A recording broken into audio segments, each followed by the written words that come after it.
Thanks for joining us at Right On Replicas, where we're proud to bring you the best scale model kit reviews on the planet. This review is brought to you in part by Rogers Hobby Center in Saginaw, Michigan, where the fun begins. Ho, ho, ho! This review covers the Coca-Cola Fruehauf Holiday Van. It's a 125 scale kit from AMT, number 1165. Now, it's the Fruehauf Model FB beaded panel van, and it debuted in around 1970 as AMT kit number 507.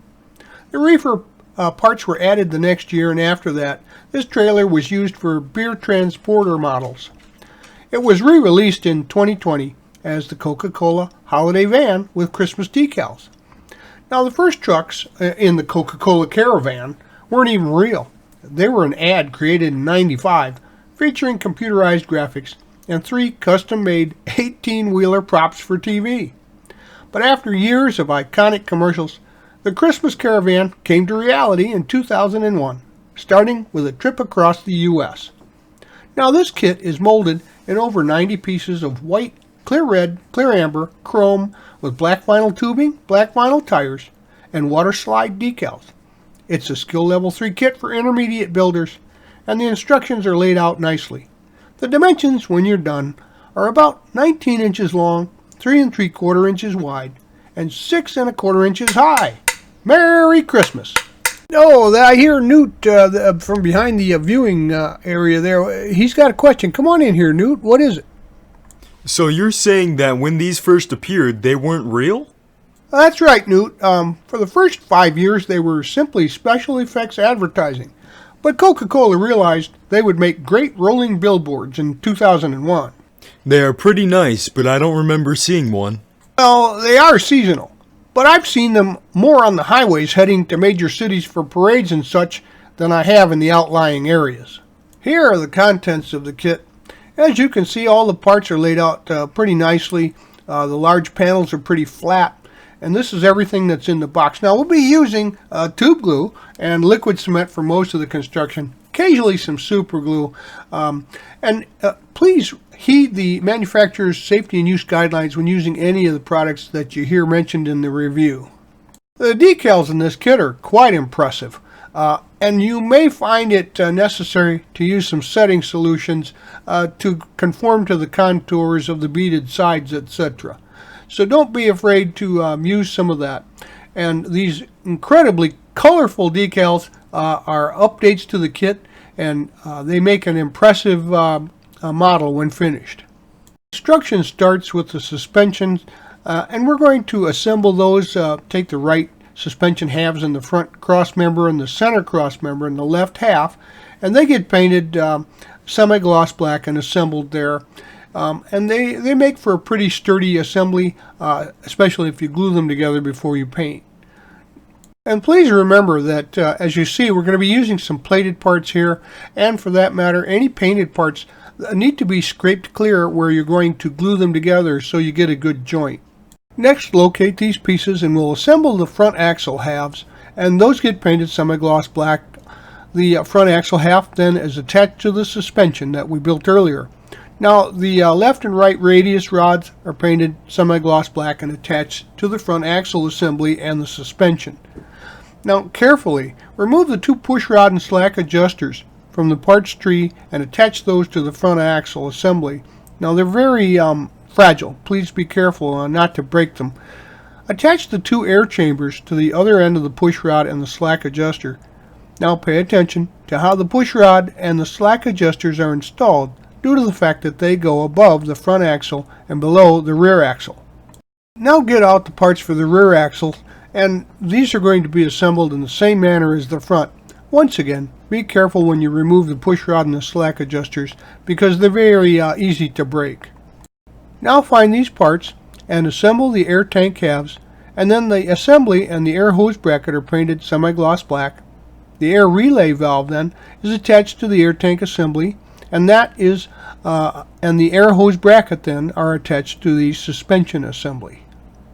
The wheels are next, but there'll be a little flash on them, so just use a hobby knife and a sand stick to clean those up. Next, we're going to work on the wheel assembly, so gather up these pieces And the 4 center wheel drums are painted gloss black, and then the 4 spoke wheels are painted gloss red, like the box art, with the center hubs detailed with some gloss black. The instructions call for the spoked wheels to be painted gloss black.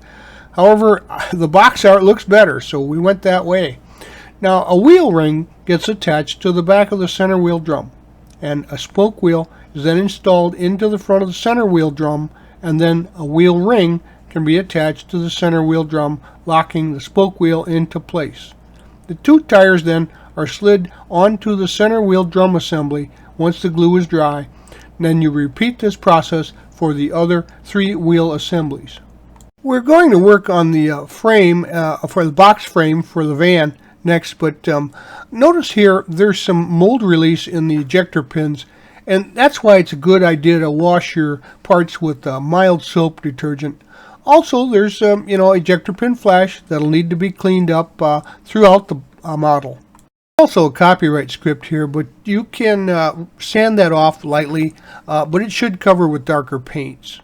Next, get out these parts for the van body, and then the roadside wall and the curbside wall, the front wall and the roof, can be sprayed with some silver metallic paint. Now, the floor gets painted flat black and detailed with some wood tones, and you can get that in a Model Master paint. The curb side wall and the roadside wall get taped off and then detailed with some gloss red spray. Now the roadside, curbside, front body wall, the roof, and the floor can be assembled carefully by mating the edges together one at a time and carefully making sure they stay in alignment as the glue dries. Next, we'll use these pieces. Those are the upper subframe rails, and the rear bumper then are painted semi-gloss black and installed onto the bottom of the floor of the trailer assembly. Let's add the wheel assemblies now to the frame, and first you're going to tap one into the back of the one of the wheel assemblies, and the other end of the axle then gets slid into the axle assembly on the suspension, and then attach one of the other wheel assemblies to the other end, and squeeze those together gently until they're seated, and do that again for the other axle to assemble these wheels. Locate the flaps and the air hose support there, and then we're going to paint the air hose support semi-gloss black and attach that to the trailer floor in front of the upper subframe rail assembly. Now the splash guards get painted flat black, and they are attached to the suspension assembly. Finally, a vinyl tube is attached to each post on the air hose bracket, and the other end is installed into a hole on the trailer floor. Next, get out the rear doors and the hinges, and they're going to be sprayed with some of the silver metallic. And then the exterior side of the door, it gets painted with some gloss red. So cover up the other side before you do that. The roadside ply metal door then is installed onto the roadside body wall, and a hinge half attached to the door, locking it into the sidewall. And the same thing is done for the other door.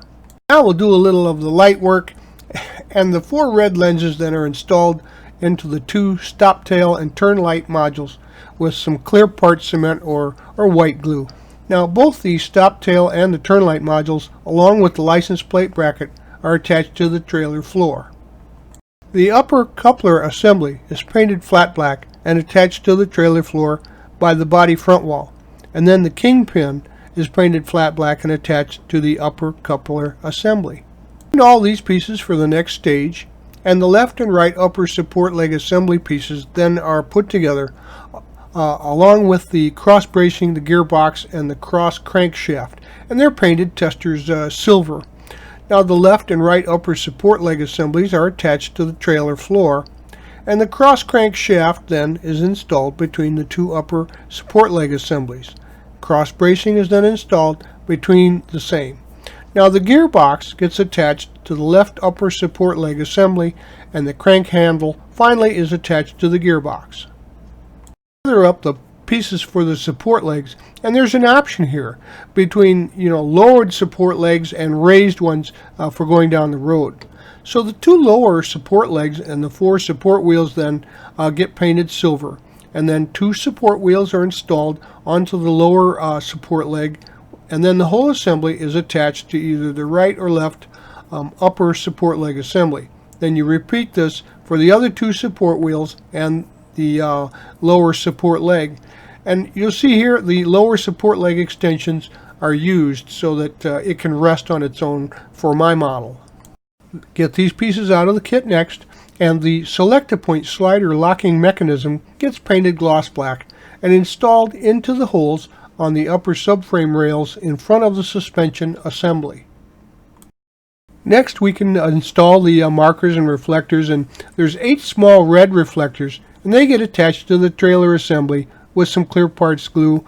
There's 3 on each sidewall and 1 on each lower section of the doors. There's also the 13 amber lights, and they get attached to the trailer assembly with the clear part cement.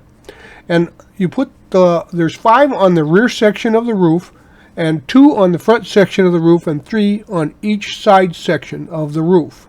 The signature part of this model are the Coca-Cola decals, and they're going to take some special handling. I'll tell you how I did it. The small decals are pretty simple, and you should still probably use a little setting solution to make sure they conform to the ribs and things on the trailer. But the big ones are another story. They're always seem to be trying to crack or rip because they're so big. Now, what I did was, after they've set on a paper towel for the allotted time, as the instructions say, you're going to slowly lower those back into a dish of warm water. And just get the decal sheet in there enough to make sure that the decal has separated from the backing, and then carefully pull the decal and paper back out and slide the decal onto the kit, making sure you don't tear it, because they tend to want to stick to the backing, and that's when they'll tear. So loosen them up fully, make sure that they have come away from the backing paper, the carrier. Next day, the decal then should be dry, and this is when you can spray some paint, clear paint on it to make sure they'll stay in position and look good in the future. Now, this is also then the next day to carefully cut the decal that goes over the back doors with a sharp hobby knife so that the doors can be operational. Well, there you have it. Your model is done.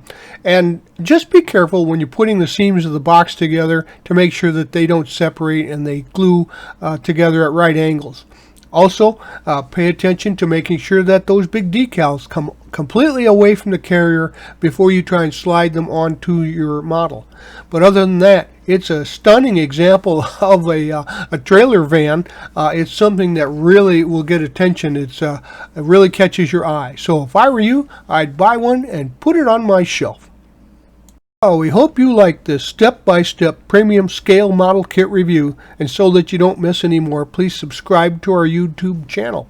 You can do that by clicking on the icon in the lower right of any of our reviews, and you can find us on Facebook or our website rightonreplicas.com. Thanks.